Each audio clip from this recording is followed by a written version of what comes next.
period before you just add something to another piece of legislation. And so he's asking this council to send a resolution asking them for a 48-hour vetting period to any substantive amendment to legislation.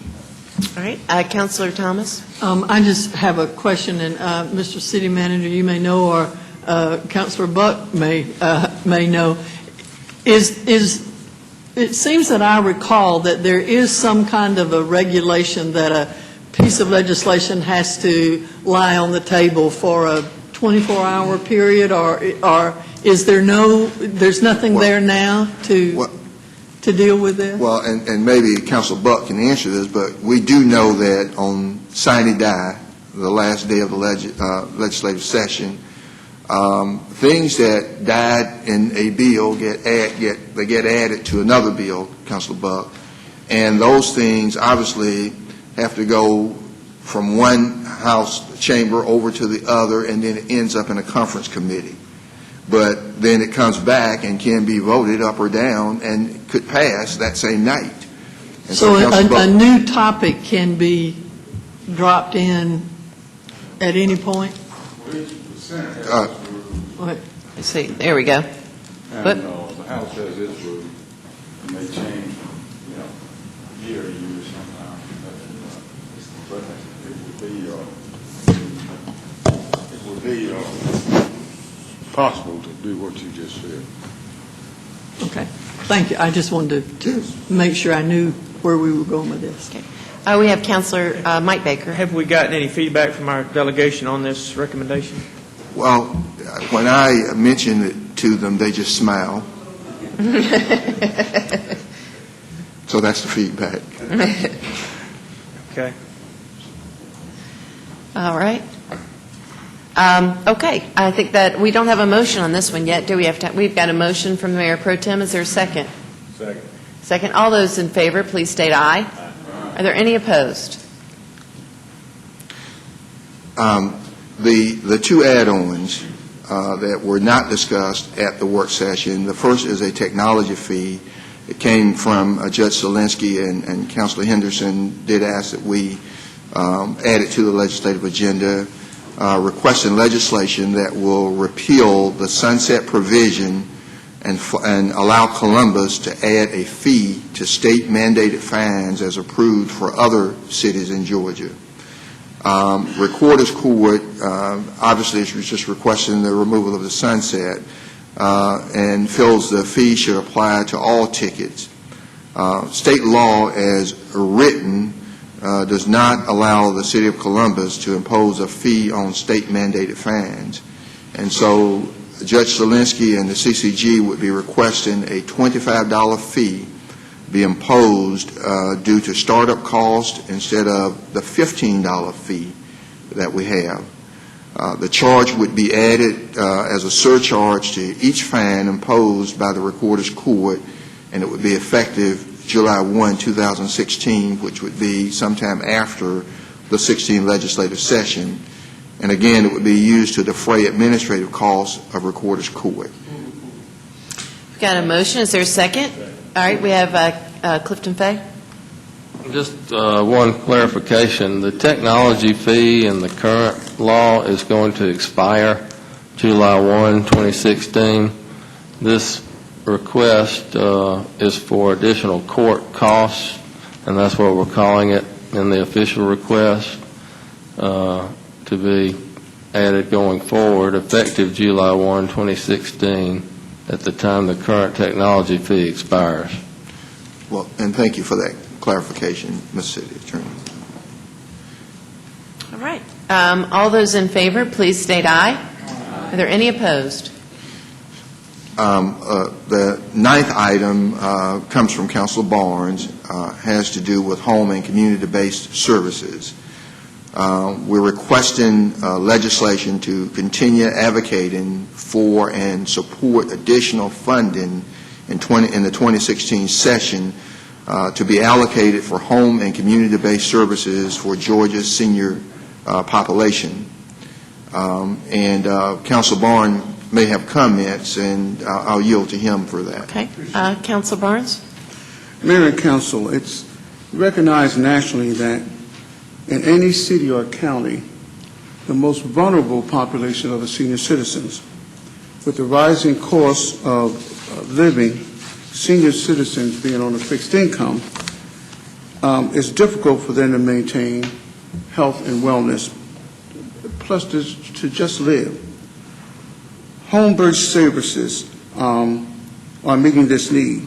Funding received from the Older Americans Act, along with state funding, unfortunately are not keeping pace with the increasing needs of the senior population. And then you're going to add in to the advent of the baby boomer situation, which is going to make things extremely more difficult when it comes time to spreading funding. There's a need of continual funding just for seniors to maintain reasonable quality of life. And if something is not done, we're going to see many seniors who can't make it. I'd just like to give some stats. Here in our area here alone, in this area, the River Valley Regional, for home delivered meals, there were 145,976 home delivered meals for seniors who can't leave their homes for health reasons. Service is also needed. There's 14,094 hours of support to clients just to help them to remain in their homes, to remain independent, which is a very crucial thing for seniors who have remained independent all their lives. And the one thing that they want to hold on to, that they need to hold on to, is their independence, which for us now is something that we take for granted. But if the good Lord allows us to live long enough, it will be an issue that all of us want to maintain and hold on to. Personal care. 2,143 hours were in support of seniors just to provide assistance to them in their homes. And then here's something that a lot of people don't recognize. Because people are living longer, the oldest age cohort, by the way, increasing is the 65 and above. There are a lot of families who are caught in what's called the sandwich generation. In other words, they are taking care of their ongoing families' needs, and they have their senior aunt, uncle, mother, father that they have to take care of.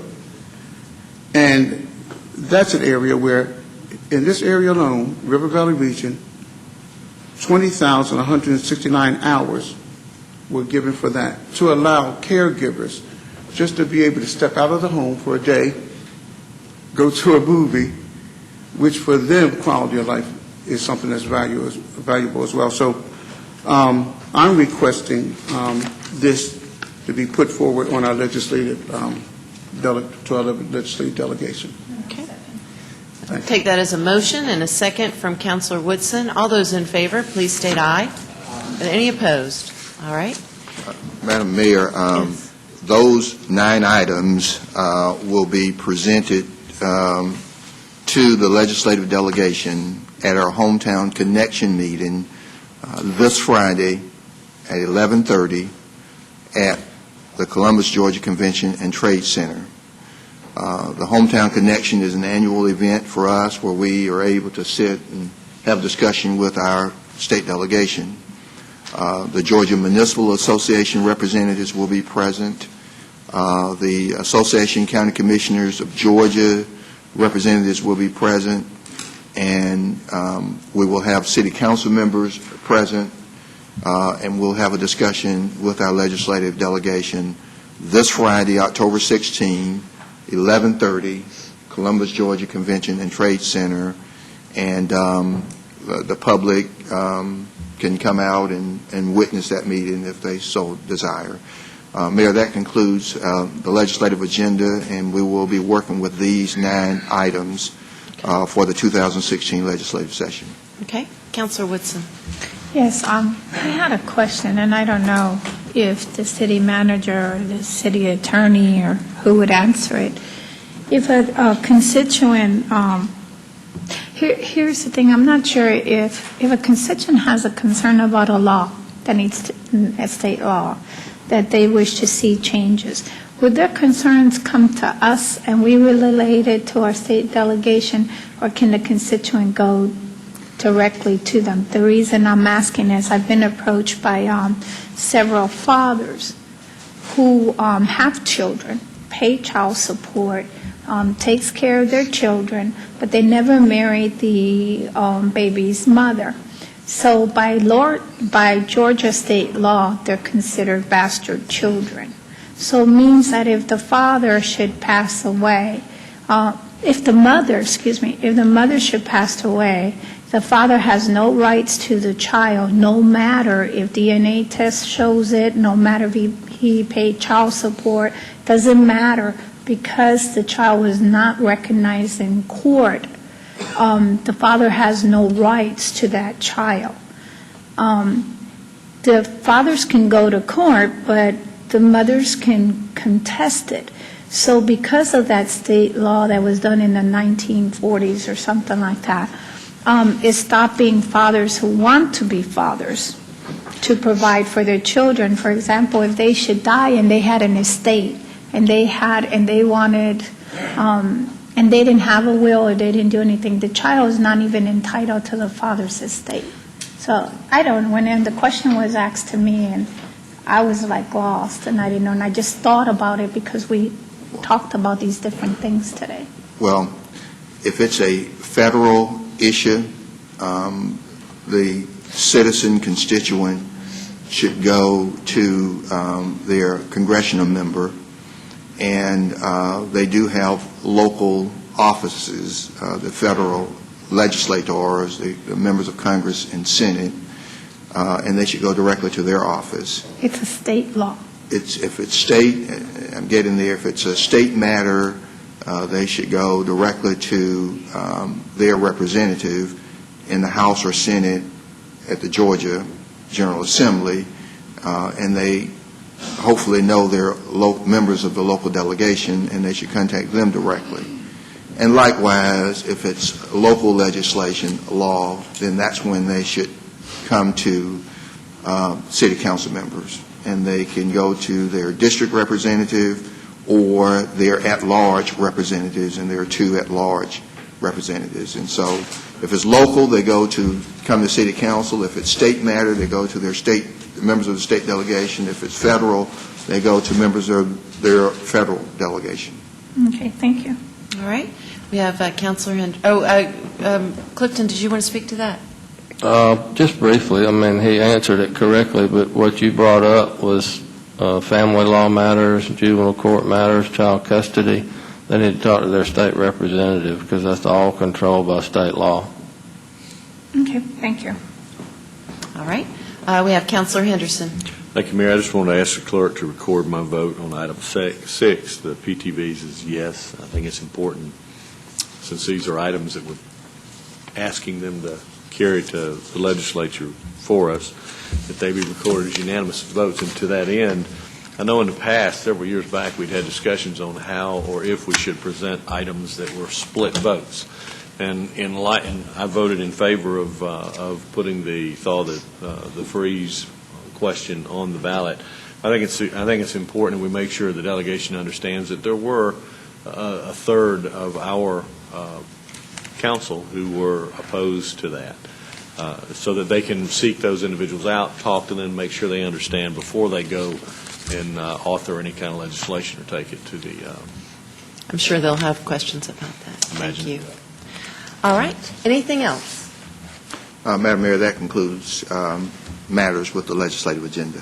Great. Thank you. All right. Mr. City Attorney. Okay, we can finish up our agenda, please. Looks like on ECAP number 4 is a text amendment to the UDO, changing sections 7.12 and 8.2.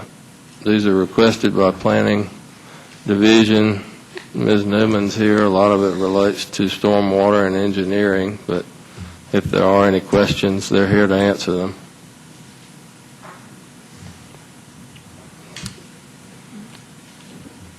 I don't see any questions at this time. Seeing none, we will vote on that item in 2 weeks. Thank you, Ms. Newman, for being here. Item 5 is the establishment of a parking zone between 35th and 38th Streets. We have Counselor Thomas. Any questions on that?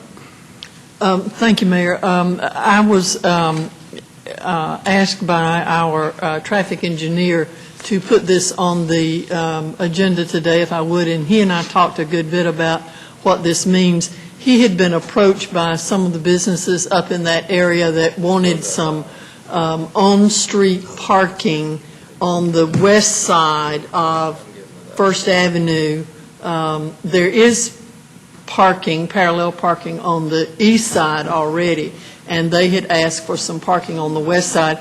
And I believe that, Mr. Dorsey, it's about 6 or 8 spots. It's not 10 spaces on that west side of First Avenue there between 35th Street and 38th Street. And as you, if you recall, if you're driving north on First Avenue, when you get to 35th Street, it widens. And it's a good wide street there between 35th and 38th. So we don't think this will hamper traffic in that area in any manner. So I was glad to sponsor this proposal for the Traffic Engineer Department. Okay, again, that's at the River Mill Storage Area, and we'll bring it back for a vote in 2 weeks. Then, Mayor, the last item we have is one more text change to the Unified Development Ordinance. This would change the definition of cultural facility under 3.1.1, and botanical gardens will be added to the permitted use table for RO and light manufacturing. Any questions on that? Not this time. Did you have anything? All right, let's see, Counselor Henderson. Good. There you go. I'm You said- not opposed to it, obviously. I'm just curious what spurred the... Councilor Henderson, the botanical gardens on Weems Road were originally established by Columbus Technical College, which is a state institution, so really zoning did not apply. Since that time, a 501c3 has been created for the botanical gardens, so it is now in private use. Most of the property there is zoned SFR1. And then where the old Adams farmhouse was moved is zoned RO. So it's not allowed in the RO section. So this will allow that to be conforming. Yes. Yeah. And then they will come back to you at a later time when they have their master plan fully adopted, dealing with the SFR1 portion. Okay. All right, we'll bring that back in 2 weeks. And then I know Councilor Henderson had asked about batting cages, similar uses being allowed in light manufacturing. That's going to come back, I think, in November as a text change. If it doesn't come back in 2 weeks, it will be the second Tuesday in November. That's fine. I'll get you an answer. All right. Okay, and then last thing, Mayor, if we could have a short executive session on a matter in litigation, but that's all we have. All right, sounds good.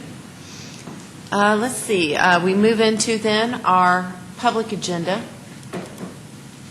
And first, we have Mr. Melvin Moore, who's representing Lexington Hills neighborhood and would like to speak to us about traffic issues in a new development. Hello, good morning. My name is Melvin Moore. I represent the Lexington Hills Homeowners Association. Our neighborhood was created around 2006. It's caught between Ocasita Road and the Bunker Hill neighborhood. And our neighborhood, since it's been developed, there's Antietam Drive runs directly through it. As you can see in your folder, it'll give you some of the background information. Our main street in our neighborhood has become pretty much a racetrack. Average speeder is at least 15 miles over the limit. I've tried to Since 2013, as I took over the position, I've contacted the City Engineers Department, and they did multiple studies. In 2013, they did a study, but they did it during an ice storm. I requested them to do it again. They said they would not be able to. So again, the following year, I did another study in 2015. That study took 2 weeks over the normal time because they couldn't manage to lay the devices down properly that they used to measure. We kept telling them about our issues, and I got nowhere, so that what brings me to City Council today. As you can see in your packet, I included a petition from the neighbors in our neighborhood. I had them include their email addresses, their names, and their issues, if possible, any comments. We have no sidewalks in our neighborhood. So if you do any running, or if you walk your kids, or if a kid's riding a bicycle, they're riding it on a street. And our streets literally lives up to the name Lexington Hills. All the streets are hills. It's either up or down. And so we've had multiple cases where kids have almost been hit. And we contact the police. There's really nothing they can do because we don't know who the driver is. I've made multiple complaints to the City Engineers Department trying to get some form of assistance with it. All they give me is signs saying slow down Columbus, but when you're already going 15 miles over the limit as you're coming down the hill or coming through the neighborhood, you're not paying attention to a small cardboard sign. It's been a major issue. I personally live on Antietam, and as I back out of my driveway, I've been almost hit at least a half a dozen times over the last 2 years. And there's really little we can do about it. Our neighborhood has requested speed tables multiple times. That's what brings me here today. We just need some method of slowing the drivers down when they come in. They don't pay attention to stop signs. They've actually hit the stop signs. We have 2 roundabouts on our street. Those roundabouts have been ran over multiple times. We've had the signs in the center replaced twice. I've included a copy of the city studies that the Engineers Department has done for us over the last couple of years. There was one previously done in late 2012, but I wasn't able to get a copy of that when it was done by my predecessor. Now, I did a study of my own. A few of the neighbors got together, and I was bought a velocity speed tester. And I spent a lot of time. I'm a real active in the neighborhood and real active in the community. So I took the time on 3 different occasions. As you can see, the dates from it: October the 1st, the 2nd, and 3rd. And I sat on the 1300 block, the 1400 block, and 1500 block of Antietam, and that's the areas that go from one neighborhood to another neighborhood. It's our main thoroughfare through our neighborhood, and I pointed my radar gun. It's not regulation by what the police use, but it served the purpose well. And as you can see, I did 75 per day in each section. And your average, on the first day, our average high speed was 45 miles per hour. Now, our neighborhood's 25 to 30 miles per hour. On the low end, we did have 20 miles per hour, but each day I had speeders on the 1300 block at 52 miles per hour. I had 52 speeders on the first day. On the 1300 block, I had 44 on the second day and 66 on the third day. And that's out of 75 cars in that one section of the street. And that's just and that's over that 3-day period. On the 1400 block, that's more or less the center part of the main thoroughfare. I had 44 speeders the first day. 69 out of 75 were speeding through the neighborhood. Now, the police, I've contacted the police multiple times. That's just your warning. If you just wrap up your comments, I'll reset some time. Okay. I've contacted the police multiple times. The best they've been able to do is one time in the last 3 years they put out a "you're going at this speed" electronic monitor. They told me they would, the engineers department told me they would do that multiple times. I've never seen it again. And that was in late 2014 which brings me to City Council. I can't seem to get anything done any other way, so I figure that I would just take it all the way. Okay. This is a major issue with the kids in our neighborhood. As I said, our neighborhood doesn't have sidewalks. So kids will be on the street, bike and runners will be on the street. And with a major apartment complex right on our grounds that supports Fort Benning, and roughly 75 houses just on our street in a neighborhood that will, at completion, will be 250 houses. You have 250 houses plus a neighborhood that rides through our neighborhood that roughly counts for almost 400 houses. We need some type of speed assistance. And Mr. Moore, thank you. And we're going to ask our engineering folks to come forward and explain some things, I'm sure. But let me get this straight. So you have roundabouts? Yes. Currently? Yes. As speed deterrents? Well, I don't know if they're speed deterrents, but they do nothing. Okay. We've had people I know of at least 2 times that each one of them have been ran over the center. I mean, because the person has not paid attention because they're going so fast in the middle of the night. So you have, there's 2 roundabouts Yes. currently. Okay. And you'd like speed tables? Yes, we need speed Okay. tables because the main thoroughfare through our neighborhood is literally a hill. It's one hill coming down, it's another hill coming down from the other end. And so when people come down, I don't know if they just really don't think about it, but their speed picks up as you're going downhill. They don't press the brakes. Mm-hmm. So when they reach the bottom, they just glide on up at speeding. Okay. Yeah. All right. Councilor Huff. Good morning. Thank you for coming. Good morning. This is one of my constituents this morning. We've met a few times over the past months. This issue came up. The roundabouts were installed before the houses were built coming in from the old Casita Road side. So there was really no activity on that hill at all at that time. So the cars got into a regular pattern of coming through and just free speeding down the hill. Now there are houses on both sides of the road, and nothing has changed, and there are kids. Also, Mr. City Manager, we need to check on the buffer zone that was supposed to be imposed on Antietam going in behind the new houses when they started construction. Because the houses are being built, but I don't see There is no buffer zone. no buffer zone at all over between the older neighborhood and the Primus King Rec Center coming back to that neighborhood. But anyway, he's talking about the 2 hills coming in. One is from the old Casita Road side, and one is coming in from, I think that's Bunker Hill? Yes, Bunker Hill, yes. Bunker Hill Road. So it's all down here. The 2 roundabouts are at the very bottom. So all of the speeding has taken place. If you have any accidents, that's taken place. The roundabouts work at the bottom of the hill, but there's nothing. The speed tables are really, really needed because these are young families buying houses, and the first child that runs out in the street, it's going to be a catastrophe. But I appreciate you. Met Mr. Moore at a neighborhood watch meeting, and he keeps up with everything. They participated in the neighborhood National Night Out and had activities for the kids and, food for public safety and everyone that came through.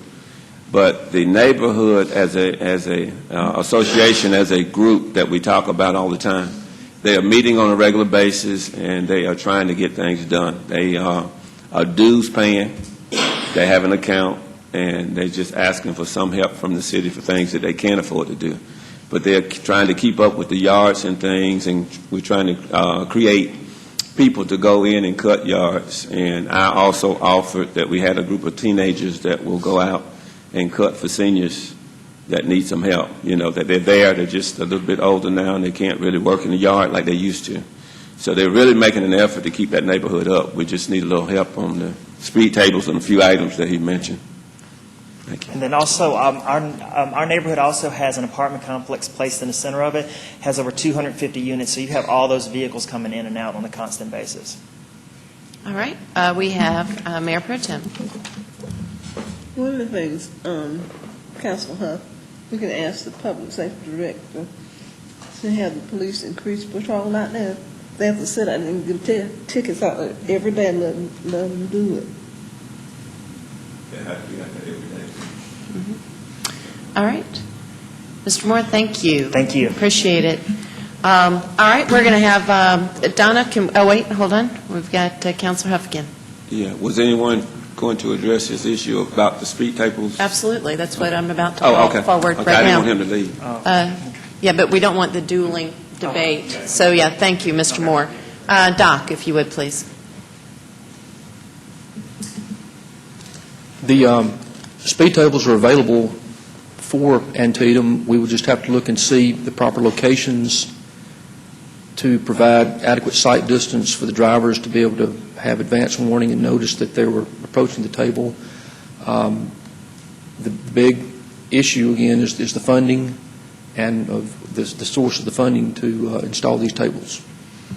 Are there other speed tables in line ahead of this request? We have several streets that are on a waiting list, or several neighborhoods that are on the waiting list right now for speed tables since we discontinued the installations a couple of years ago. Okay. Can you get us a list of the priority? I presume it's a longevity thing that they've been on, this neighborhood's been on, and perhaps there's a severity component to your priority list? Yes. Okay. I think we'd like to see that for sure. I know I would. I would imagine that the counselors would like to see which community roads qualify or you are recommending speed bumps for but cannot be funded, and maybe the cost of them. Now, you said something about placement, but I presume if they were funded, placement wouldn't take very long to determine. Well, it's a matter of, we would need to locate specifically on that street where the speed tables would be placed to provide adequate visibility for the drivers, for, I guess, nighttime lighting, to be able to see them, drainage considerations, and some other, driveways that may be located there that may impact the locations. We would just have to look at each street on a case by case. But I think I guess my point is surely that would not delay you in implementation. It's the money that's delaying you in implementation. Is that correct? Okay. Right.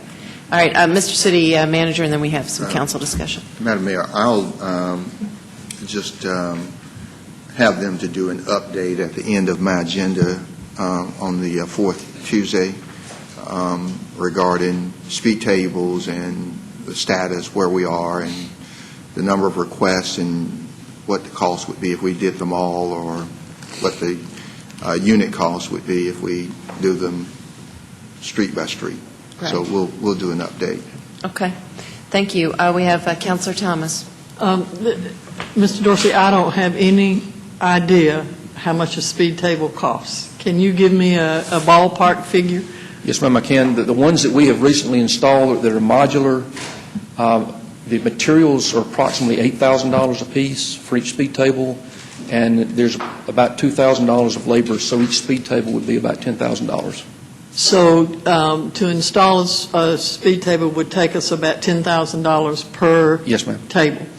And so, and I'm not suggesting this to Mr. Moore, but if the neighborhood association said, we'll pay the $10,000, is that acceptable? Yes, ma'am. If their street qualifies and they're willing to pay, then we would. They would, I would, if that were to happen, I would want our standard to be met. That it would have to be approved and done through your department. Yes, ma'am. But there may be some of those homeowners associations that are waiting for speed tables that it's important enough to them that, they'll do something. They'll have a bake sale or whatever to help to fund that. And I know that it's a very discouraging thing to say, sorry, can't do that. So that's something that is a possibility, right? Yes, ma'am. Thank you. All right. Councilor Barnes. Yeah.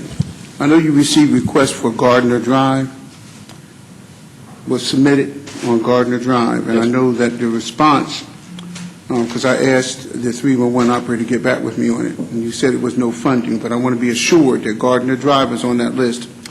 Now, I know it does take a considerable amount of time, because before you got here, for Rosewood Drive, it took 2.5 years, And prior to that, it took a year and a half. But I want to be assured, Gardner Drive, there's horrendous speeding on Gardner Drive.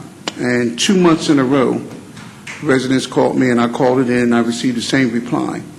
The last time that I spoke with, I don't know if it was Hope, I think, that I said that then pursue until we have the monies to get them. And I do realize it's a funding issue. I want signs. I want you to look at that area and see about signs. There's 2 specific areas where you have straightaway and Gardner Drive turns that are serious problems and have been serious problems over years.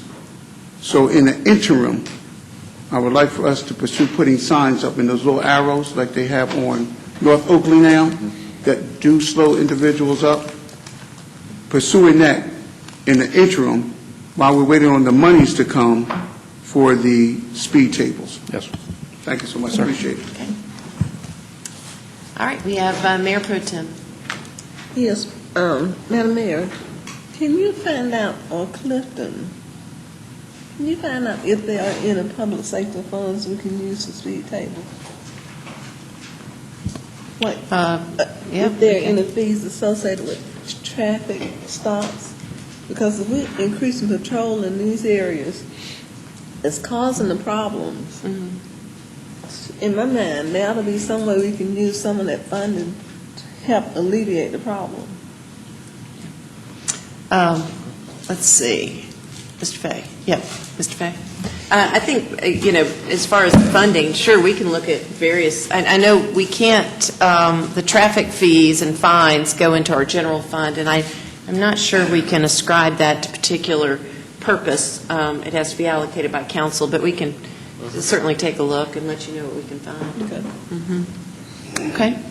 All right. Anything else? All right. Thank you all. Mr. Moore, we'll get that list and look at it and see if we can take some action to speed some things up. Okay? Thank you. All right. Next we have Miss Cleopatra Vaughn, who's representing Judge Knott, Inc., and she would like to introduce her organization. Okay. All right. We'll get with her next time then.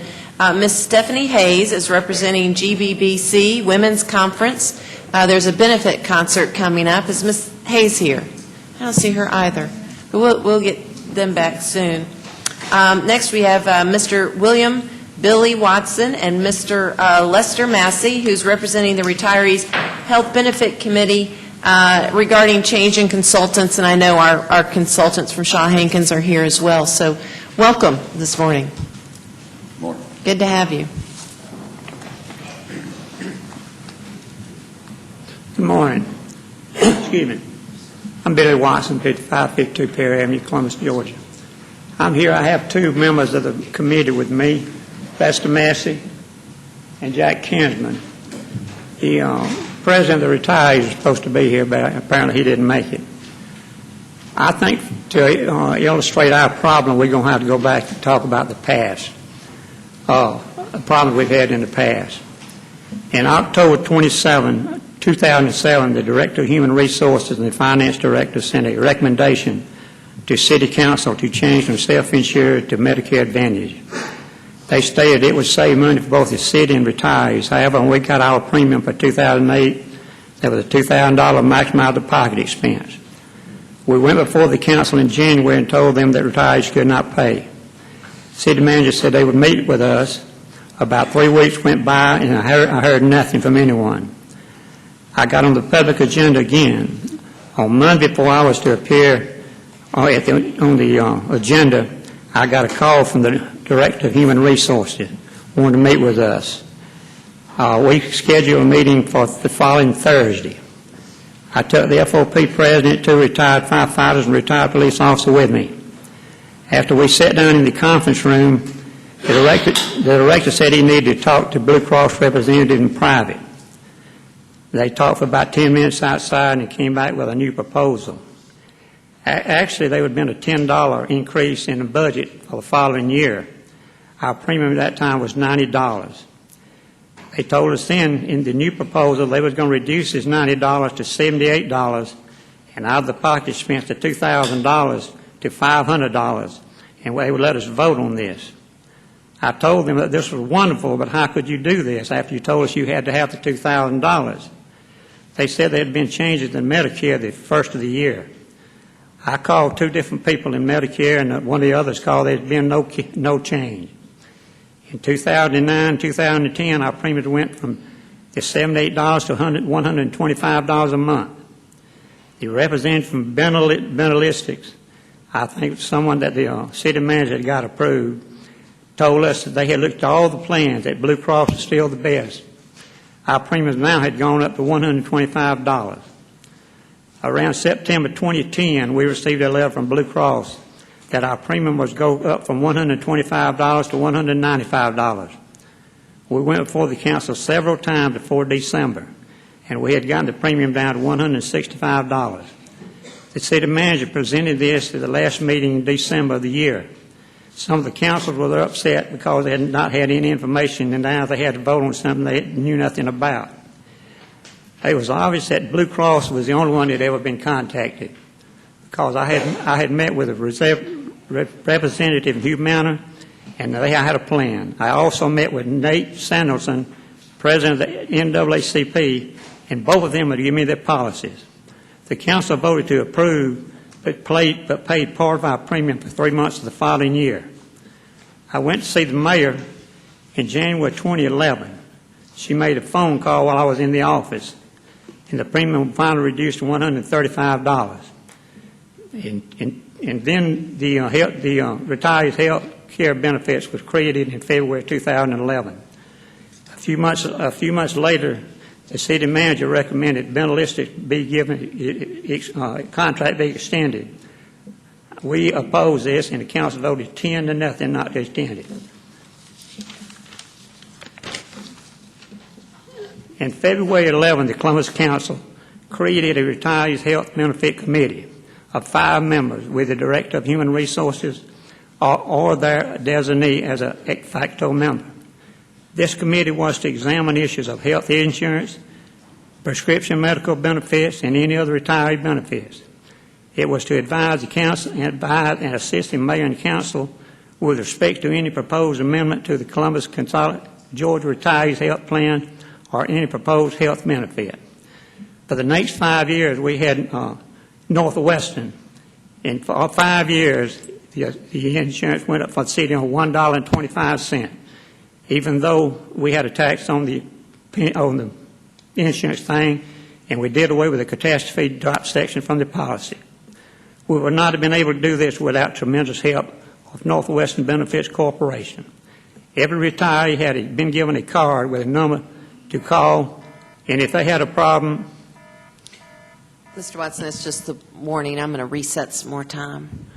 If they had a problem, all they had to do was call, and this problem was taken care of.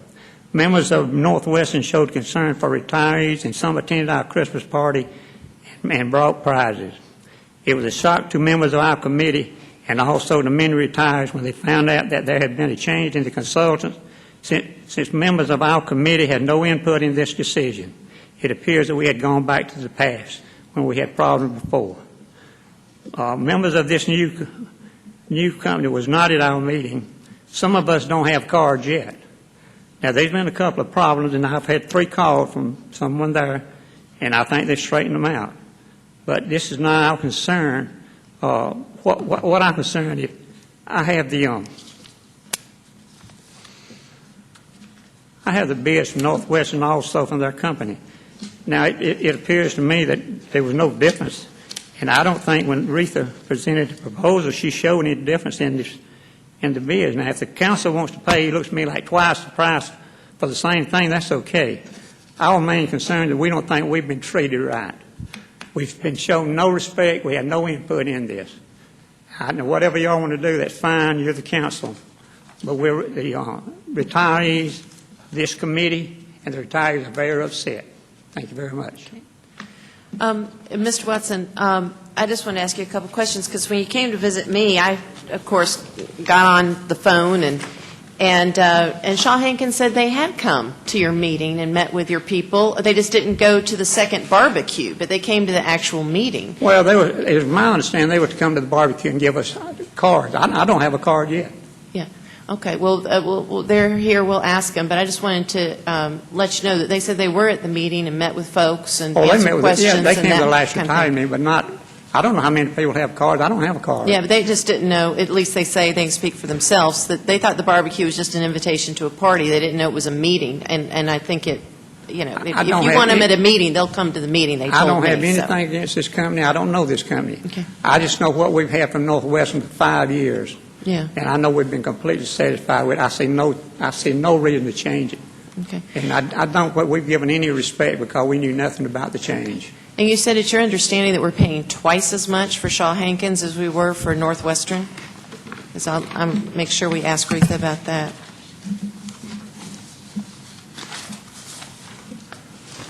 This is Northwestern's bid. And let me say, outline the different service you propose to offer the Columbus Consolidated Government based on the RFP and the proposed fees for each service net of commission. Northwestern agrees to provide all services as defined in the preceding RFP response. Northwestern offers a complete package cost of all services proposed. Our fee is inclusive of all services, including travel, printing, and other miscellaneous expenses. For over 4 to 500, their proposal is $2.60 per employee per month. Now, the ones I have from Shaw Hankins, it shows self-funded medical is $3.85 per month per employee, dental plan 5%, employee pay or ancillary benefits, I don't know what that is, 10%, and volunteer ancillary benefits, 15%. I don't know if y'all know what this is, I don't know. Okay. But anyway, it appears to be twice the difference.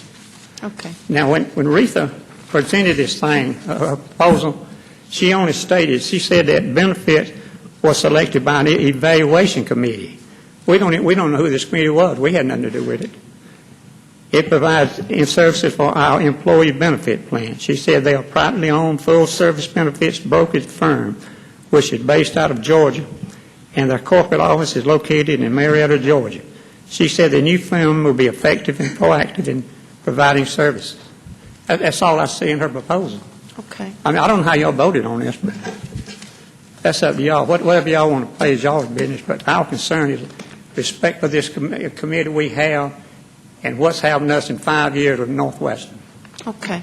Thank you very All right, much. well, thank you all for bringing it to our attention. Let's get some answers to the questions. We appreciate y'all coming. Yeah, we'd like to know why we had no input into this, one thing. Sure. And also, we'd like to know who was on the committee. Okay. All right, let's find out about the process and the cost and the cards. How about that? So, I'm sorry, Mr. Lester, do you want to speak? Go ahead, I'm sorry. I'm going to say a few words. Go ahead, yeah. But we're concerned because Northwestern has made our job easy. I mean, they have went overboard to do what we asked them to do. And we were real satisfied with them. And then all of a sudden at a meeting, here they come in and turning in their stuff, saying that they've been voted out. And if the committee is to do their job, they can't do it if you take the tools away from them. Mm-hmm. And those, for 5 years, have been our good tools. Mm-hmm. And we just don't understand why it was done. And we don't understand who did it. We've never been told. I have one other thing. This is Larry Campbell. He came in late. He's a member of the committee also. He's also the president of the Retirees Association. The gentleman standing there. Okay. Anything else in the last minute y'all have? You want to say something? Oh, I just, Council and Mayor, we appreciate your time in listening to us. I think to go back to the original comment about the discussion on the meetings, Shaw Hankins did appear at the Benefits Committee meeting, the first one after they were there for and made a presentation too. Our general membership meeting in September, which also includes a barbecue, we had invited them to appear at that. We're under them so that they could see a larger group than just the committee. and I had made an offer to, if they couldn't come, knowing that they were in Atlanta and it was an evening function, that if they would send me some literature or whatever, I'd be glad to distribute it, or they could forward it to Retha and she could get it to us and we'd distribute it. But we'd would like for them to come so that the membership could one-on-one meet them. And so there was apparently some communication misunderstandings there. They had my cell phone number and I didn't, so forth. So that's all that was. Did about. Northwestern come to every meeting? Not every meeting. No, ma'am. Yeah, right. No, ma'am. Okay, so they were invited. They Yeah, would come. Okay. typically they would come to the September meeting because that was getting ready for the Sure. Insurance Yeah, fair enrollment, and all open the open enrollment. enrollment time and stuff. Okay. So it was typical for them to have 2 or 3 of their marketing people and the management person Sure. who worked with us. So All right. that was why the Well, thank you. Let's see if we can get some answers to your questions. Of course, Larry, as you know, these contracts run out, and we have to do an RFP. By Right. state law, of course, we don't mind. Yes, sir, just real All right. quick, because y'all have had your full 10 Well, I was minutes. just Yep. going to tell you my experience with them. I've already used them. My name is Jack Kinsman. I'm the Vice President of Retired City Employees Association, and I'm on the Insurance Committee.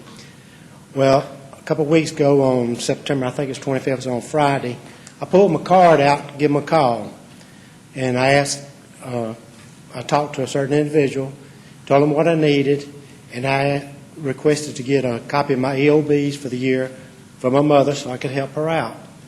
And they said, fine. They called me back Monday.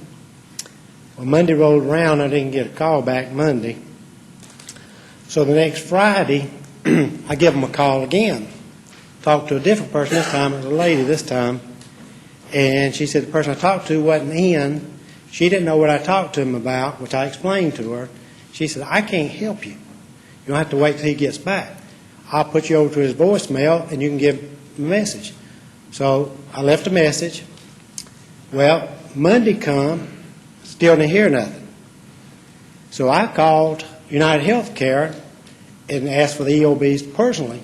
And they said, okay, we'll send them to you within a week, which yesterday was the week, and it was a holiday, so I didn't get no mail. So I should get it today in the mail. Well, last Thursday, I got 3 calls within about 5 minutes from the first individual I talked to. And the only reason I got the call is because somebody in the city made a call to them and told them the situation. It wasn't upon my request. So I talked to him, and I've been working with him. But the only reason I'm telling you this, I'm not trying to get anybody in trouble, cause any problems, get anybody fired. I'm doing this for the city employees, the retired city employees, to make sure that the benefits that they're entitled to or should receive is the best that the city can provide for them. Right. That's the only reason I'm speaking about this. And I'm not the only problem. There was one other before me, and which I'll discuss that matter with them too. Great. Okay. Thank you. Appreciate you bringing this to our attention.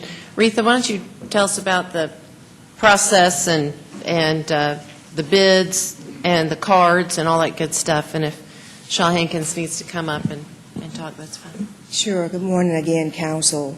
As it relates to our benefit consultant, the city contracts with our benefit consultant on for 5 years. Our previous benefit consultant was Northwestern, who had been with us since 2011. Their contract ended in May of this year. Because their contract ended in May, we let an RFP to either continue using Northwestern or select another benefit consultant. In keeping with the RFP process, once we let the RFP out, bidders may submit proposals.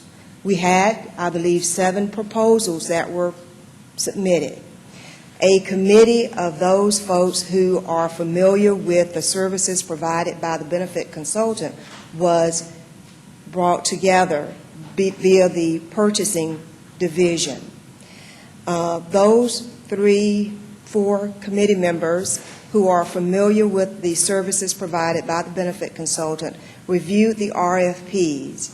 They narrowed it down to 2 providers. Of those 2 providers, they were asked to come in for an interview. Shaw Hankins was one of those and was ultimately selected by the committee. Now, this happened in July. The council confirmed Shaw Hankins in July. I believe the second Tuesday in July they were confirmed. On the August 1 is when they became our official consultants. So they've been on board since August 1, which gives them about 2.5 months. Since they've been on board, they have picked up where the previous consultant left off and have done a really good job. There were some things hanging in the wind that needed to be taken care of. One of them was the Medicare Advantage renewal. That's for our retirees.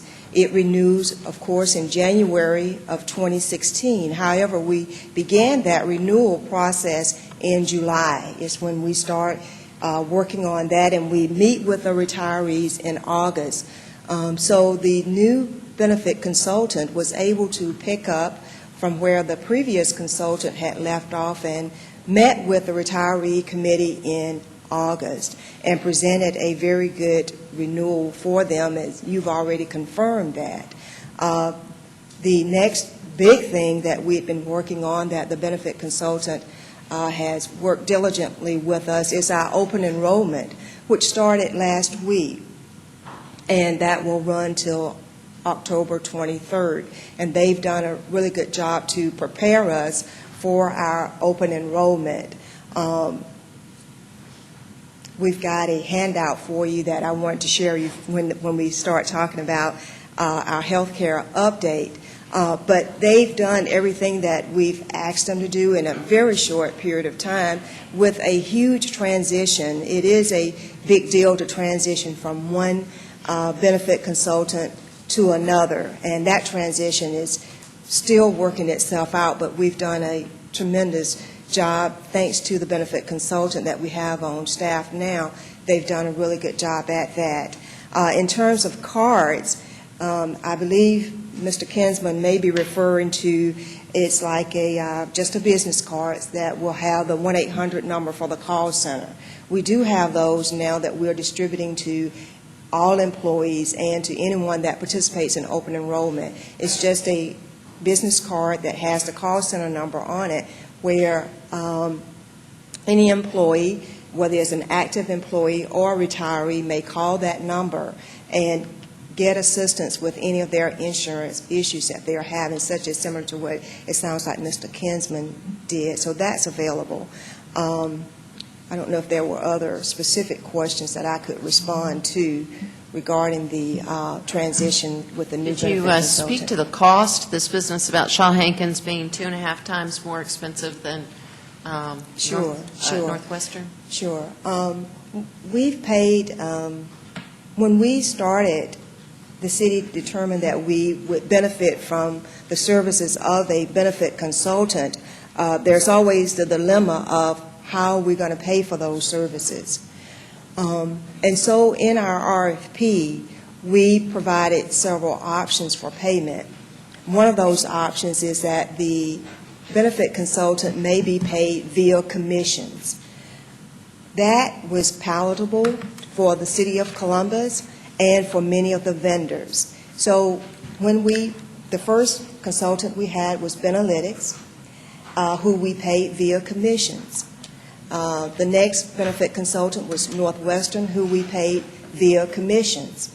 And the same with Shaw Hankins, who we pay via commissions. Now, in terms of selecting a benefit consultant, while we want to have a consultant that has the least amount of cost, our greater concern is the consultant that can provide the best benefit that we believe for the City of Columbus. So while cost is a factor, it is not the only factor. I've not did the comparison of what was in Northwestern's proposal versus what was in Shaw Hankins in terms of the cost. So I can't speak to that specifically, what one charge versus what the other charge, but I will say in terms of evaluating a benefit consultant, is cost is a factor, but it's certainly not the only factor in selecting a benefit consultant. All right, well, okay. Let's see, Counselor Thomas. As I recall, when the Retiree Health Benefits Committee was established, one of the reasons that it was established was in order to prevent surprises to the retirees, particularly in their health benefits area. This is an area that's very important to our retirees, and so this Health Benefits Committee was put together to have input, not decision-making power, but input, and to receive information so that the committee could then go to the members of the Retiree Association and tell them what's going on. And as I heard Mr. Watson this morning, and I have talked with several other retirees, that seems to be one of their major concerns, is that they were surprised. And so I just would remind us all of that's one of the functions of this committee, is to be a conduit for the information from the city to the retirees and through that Retiree Health Benefits Committee. And I know that sometimes, as you as the professional, Ms. Hollowell, and you're into doing what needs to be done, and you've got the things that you need to be done, and sometimes it's hard to remember, I need to call the Retiree Health Benefits Committee. But just plug that back in, if you will, and let's make sure that as much as possible we keep them in the loop, because they do a great service for us in communicating with our members. I know that they get calls, the committee, the president, they get calls from their members saying, what's going on? And if they have that information, nothing's worse than to have to say to someone who calls you, I don't know what you're talking about. So if we can make sure that they're in that loop, I think that would be helpful to all of us. And I'm not saying that you don't do that, Ms. Hallwell. I'm just saying let's remember to try to do it as often as we can. Thank you. Absolutely. And just one last comment. In terms of the retirees, I hope to be one of them real soon. So maybe sooner rather than later. So I have a tremendous respect for our retirees and what they have contributed to the City of Columbus, as I know you all do too. So whenever they have issues, it is absolutely concerning to me, and I want to be able to address that. I am absolutely, and I've expressed this to Mr. Watson and other members of the retiree committee, that I'm disappointed, and I'm sorry that they feel misinformed. I've said to them that, or not informed at all, I've said to them that, that won't happen again in terms of us making sure that we are committing to them and sharing information to them as quickly as we get it, and making sure that they feel included because they are, and that they feel valued because they are. All right. We have Counselor. Let me say one thing. Okay. I called Retha the other day and talked to her. I have great respect for Retha. And I told her I did not want her to be blindsided that we were coming. And I told her why we were coming. So I want y'all to know that I did talk to her, and I have great respect for Retha. Thank you, Mr. Watson. Counselor Henderson. Well, just a couple of very quick comments. One, I know that our evaluation has to take into account all of the different aspects of the service that's provided, but I'd hope we do pay a little extra attention to those that offer one of the lower costs.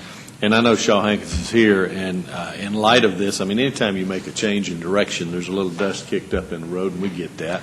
But this is a great time, I think, to give you a quick minute and a half to come up and just kind of reassure us as to your level of commitment to our employees, because the bottom line is we can deal with the administrative stuff, we can deal with some of the costs that were unanticipated. We'll work with you to get to the bottom of that. The thing that is of utmost importance, I think, to this body is that our folks are not going to be inconvenienced. They're not going to feel like they're not getting the same level of service.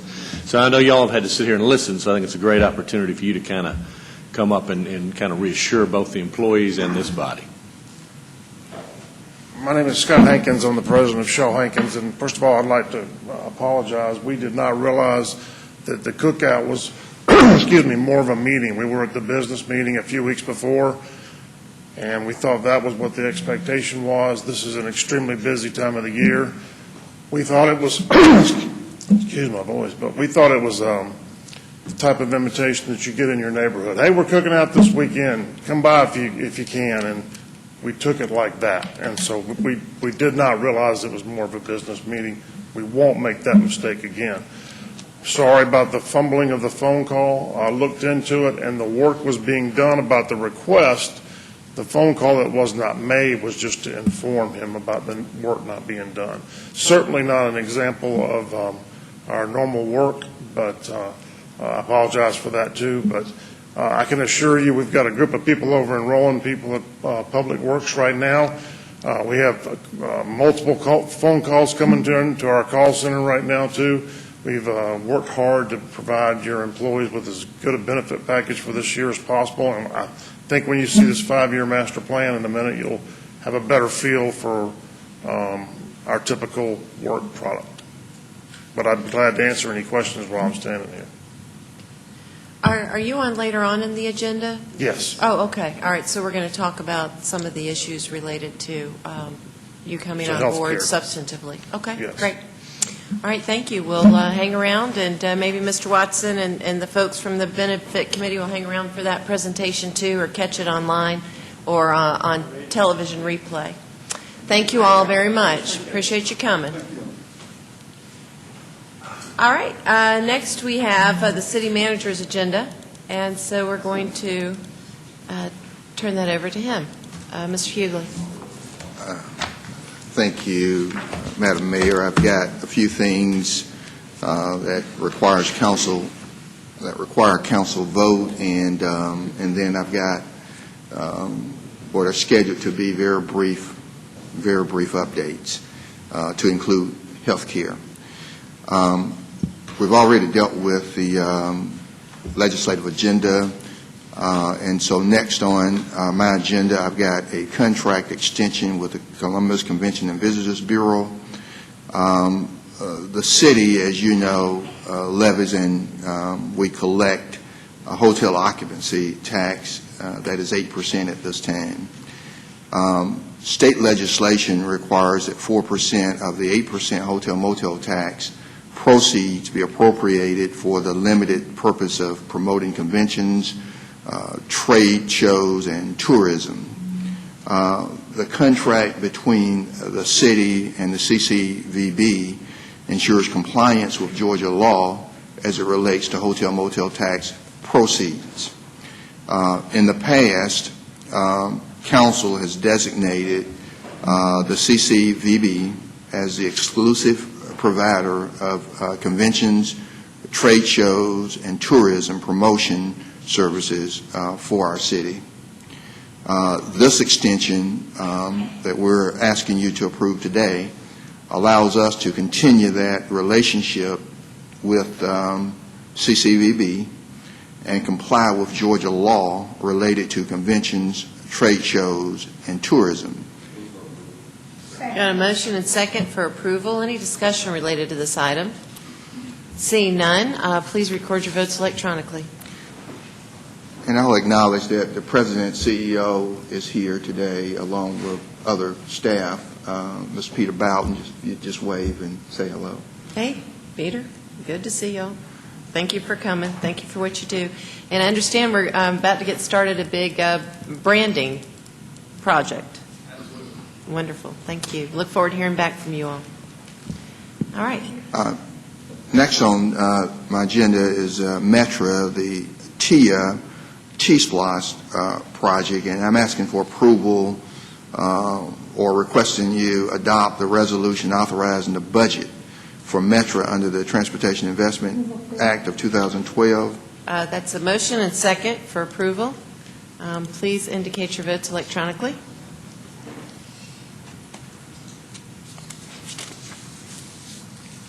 All right, thank you. It passes. And next, I've got a correction of condemnation on parcel 19 and 20 for the Winton Road Master Plan. On the original resolution, the value was incorrect, and we are correcting that value at $15,204. So the only change has to do with the value, and we want to get that right. So we're asking your approval. Okay, we've got a motion. Is there a second for approval? Okay, Councilor Huff with discussion. What was the increase from what to what? Was it 8 something? I believe it was 8,000, 8 something. but I'll just have to verify. I was just trying to remember which one. I it know we went had up. one that was 8. It went up from where it was. Okay, thanks. All right. All right. Cue the vote. If you all would record your votes electronically. I believe it was something like $8,024. I'm just not sure. Okay. I've got some street acceptance. The first one is Capri Street, Pumpkin Street, and portion of Frank Hauser Avenue. That portion of Dreamboat Drive and the portion of Massey Lane in Section 2 Old Town. We're asking you to accept the street, and engineering has done their work to inspect and make sure that it meets our standard.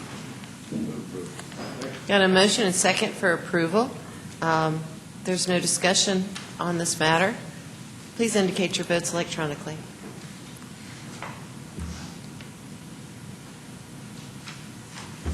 The next street is acceptance is a portion of Sable Oak Drive in Section 12 of Sable Oak of Midland, and this has been inspected by engineering as well. Okay, we've got a motion and from Councilor Henderson and a second from Councilor Woodson. Hold on a second. Let me, for some reason it's not queuing up. All right, it's queued to vote. Please record your votes electronically. And the next street acceptance is that portion of Tall Pine Court in Section 11, Garrett Pines. All right, we've got a motion and second for approval. Is there any discussion? Seeing none, we'll cue it to vote. Please record your votes electronically. Okay, thank you. Got a Georgia 2015 Georgia Trauma Care Network Commission grant. It's $26,353.10. There's no match required for Columbus Fire and EMS. Got a motion and second for approval. Any discussion on this item? Seeing none, please record your votes electronically. We've got a 2015 Homeland Security grant, $40,000, Columbus Fire EMS, and there's no match. Got a motion and second to approve. And there's no discussion. Please record your votes electronically.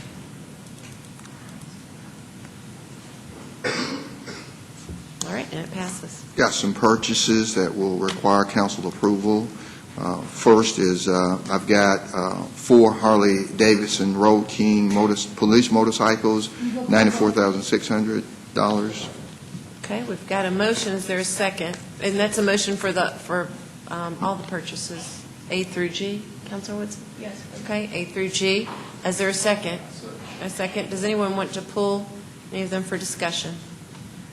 All right, seeing none and no discussion.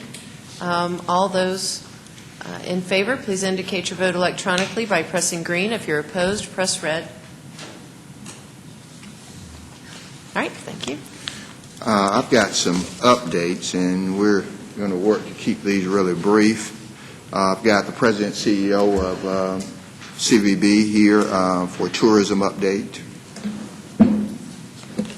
Great. Good morning, everyone.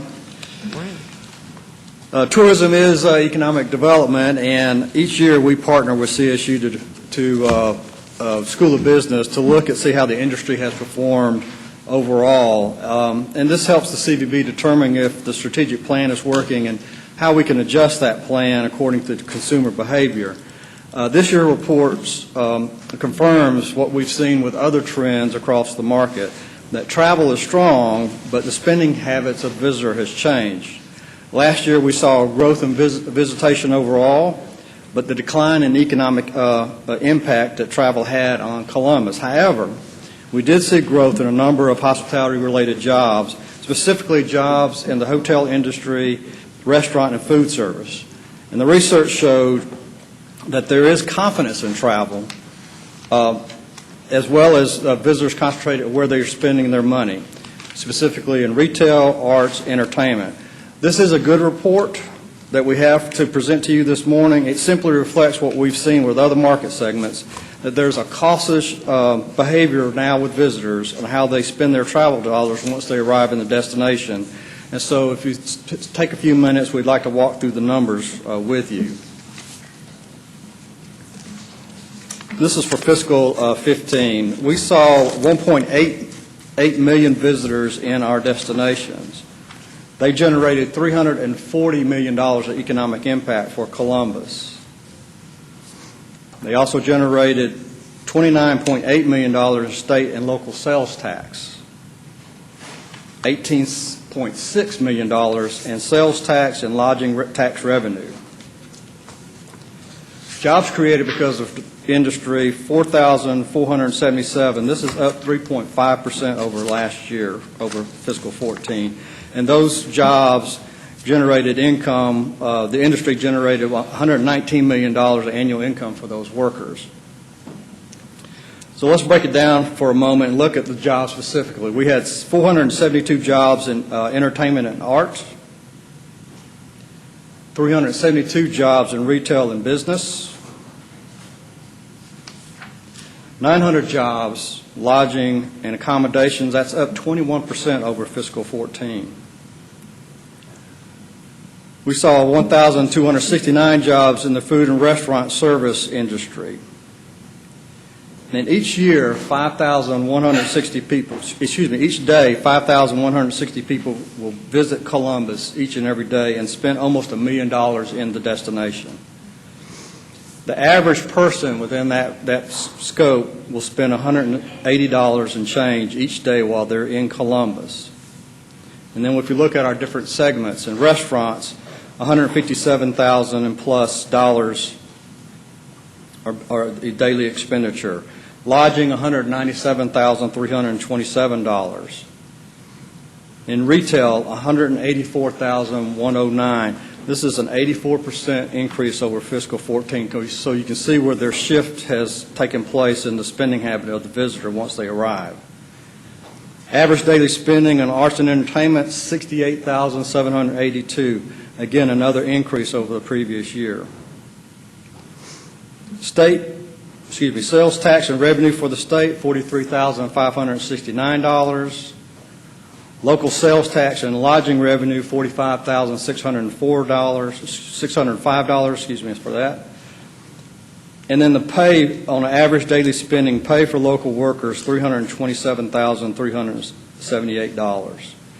And the big winner, of course, is the household savings in Columbus. Again, an increase over fiscal 14. Each household in Columbus saved $533 because of the tourism industry, meaning that council, city government did not have to increase taxes for citizens in order to maintain the level of services that our citizens are accustomed to.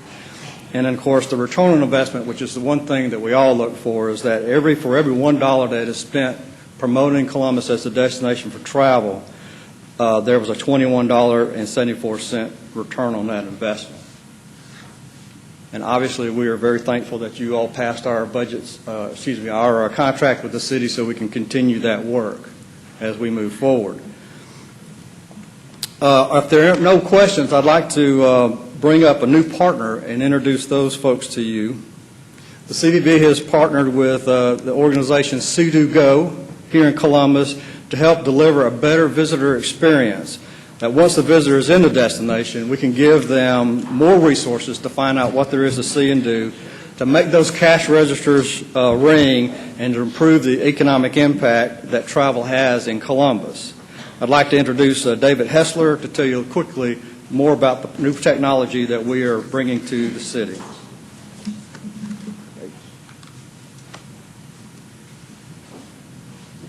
Yep, he's making a change. Thank you. I'm David Heisler. Grew up in Columbus, graduated high school here, and moved back to Columbus shortly after college. And things have changed, and things are changing in Columbus over that time. So I'm part of a local company here that's been in business for about 20 years now. Over a year ago, we had this idea to expand our business, come up with some new ideas to help promote Columbus. The idea is the name called See-Do-Go. So we got hooked up with Peter and his team in the Columbus Visitor Bureau to help promote local places and things to do in Columbus. The idea started with the business that had a paper rack card. That gentleman was going around putting paper rack cards in hotels and saying, hand these out to your guests and they'll come do business with me. He had no idea what that return on investment was, had no idea how to track that, had no idea how many people were actually coming to do business with him. He knew he spent a lot of money on this paper rack card, but he didn't know what that return was. So the idea kind of came out of doing a paper rack card into a digital rack card. So if you put it on some type of device, you click on it, we can track those metrics. We can see who's clicking on that. We can see where those people are finding our business, and we can see those businesses, what type of money these businesses are receiving. So we started with this electronic concierge kiosk idea, and that's where we are today. We have almost 30 active devices out there throughout Columbus right now, hotels, some other high-traffic areas such as the Columbus Trade Center, Columbus State Cunningham Center, the National Infantry Museum. So you have some public places as well. In talks right now, Lisa, I think, is back there. And so she's aware of this idea, and we're looking at trying to put some kiosks in some city buildings, possibly the Aquatic Center down here, possibly the Civic Center, and some other places around town. So what we want to do is help drive traffic to these local businesses, whether it be a local restaurant, whether it be a local event, a local attraction, a local shopping center. How can we keep money in Columbus, Georgia, as visitors are coming into town? They can find that local gym, that local Dinglewood Pharmacy has a unique story to tell. And let me flip. Sorry, I didn't know that. We got a little quick 30-second video here. We'll show you.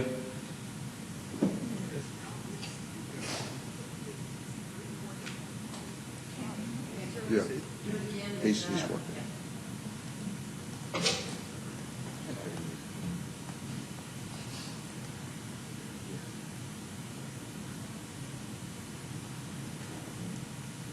The future is now with See-Do-Go, making it easy for anyone to find your business, products, and services through an interactive format. See-Do-Go is a revolutionary new multi-tiered advertising and communication platform, utilizing interactive kiosks, mobile apps, and websites to attract, engage, inform, and convert sales. So, to get more cost-effective advertising results and to engage with your customers, get started with See-Do-Go today. So we have a 2-minute video, but we felt that was too long, so we went 30-second one. So the question we're asking ourselves is, how can we help tell the story about Columbus? How can we tell people that are coming into town about Uptown, about North Columbus, about Midtown, about the different parts of Columbus and what's going on in Columbus since it has changed over the years? Peter's mentioned it. Tourism is economic development. He's got a sign in his elevator downtown. How do we extend that stay of that traveler that's coming into town? If they come into town for one event and they realize there's a National Infantry Museum down there that you can spend 3 days worth of walking through it, how can we get that traveler to stay another night or two to find these local places that we're doing? And then the locals, how do we inform the locals of what's going on and finding different spots around town? So we want to have a trackable metric device that you can click on. You can find information about Columbus. You can find these local places, and then we can report that back to these local businesses to help them determine what their return on investment is and why they should advertise their business and promote that, whatever they have to offer. Let's see here. This project's less than 6 months old, so we started with 0 impressions. So any number higher than 0 is good to us. But over the last 3 months, you're averaging a little over 27,000 impressions, and so that's hits on these 30 devices we have out in town. So we're expecting that to go up as we get the word out, and so that's the whole point of this whole project, is how we can kind of track these metrics. How can we determine what people like to do in Columbus when they come, so then we can do a better job of marketing those people to get them to come back to Columbus and spend more money in Columbus. And these are the locations that we have a kiosk inside right now. You can kind of see that. So it's hotel driven, and then you have some other public places as well that we have. So that is it in a nutshell.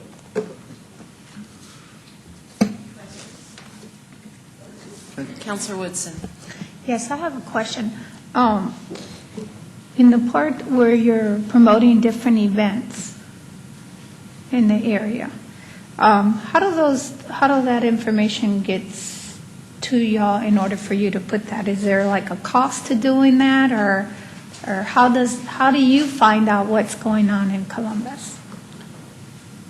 Right now, our kiosk we have an events tab out there. It's linked to Peter's website and his events calendar.